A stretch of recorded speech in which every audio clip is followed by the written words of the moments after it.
যে কাজ ছাড়া আমাদের নতুন গাড়ি হোক আর পুরাতন গাড়ি হোক আমরা কি রাস্তা বেরোতে পারবো? কিছু মৌলিক কাজ আছে, সে কাজগুলো কি কি? প্রথম কাজ হচ্ছে কি, আমরা বনেটটা তুলে আমরা কি করব, ডিপস্টিকের মাধ্যমে ইঞ্জিন অয়েল, এই যে ডিপস্টিক, এটা টান দিয়ে ইঞ্জিন অয়েলের পরিমাপ সঠিক আছে কিনা দেখে নেব। যদি কম থাকে আমরা দিয়ে নেব। ক্লিয়ার? তারপরে কি, রেড ওয়াটারের প্রেশার ক্যাপ, এটাকে বলা হয় রেড ওয়াটারের প্রেশার ক্যাপ। এই প্রেশার ক্যাপটা খুলে কুলেন্ট বা পানি সঠিক পরিমাণে আছে কিনা আমরা দেখে নেব, তাই তো? দেখার পরে আমরা মোটামুটি এটা দেখার পরে এবার কি, ব্যাটারিতে ইলেকট্রোলাইট সঠিক পরিমাণ আছে কিনা এটা আমরা দেখব।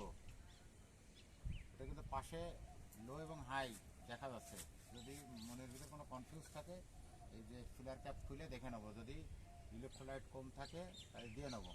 আচ্ছা, গেল। তারপর কি, এই যে এটাকে master cylinder reservoir, master cylinder reservoir বলা হয়। এখানে ব্রেক ফ্লুইড বা ব্রেক অয়েল আমরা ঢালবো। যদি কম থাকে তাহলে দিয়ে নেবো।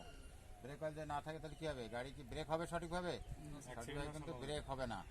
তারপর কি, এটাই বলে এটিএফ অয়েল বা হাইড্রোলিক অয়েল সঠিক পরিমাণে আছে কিনা দেখে নেবো।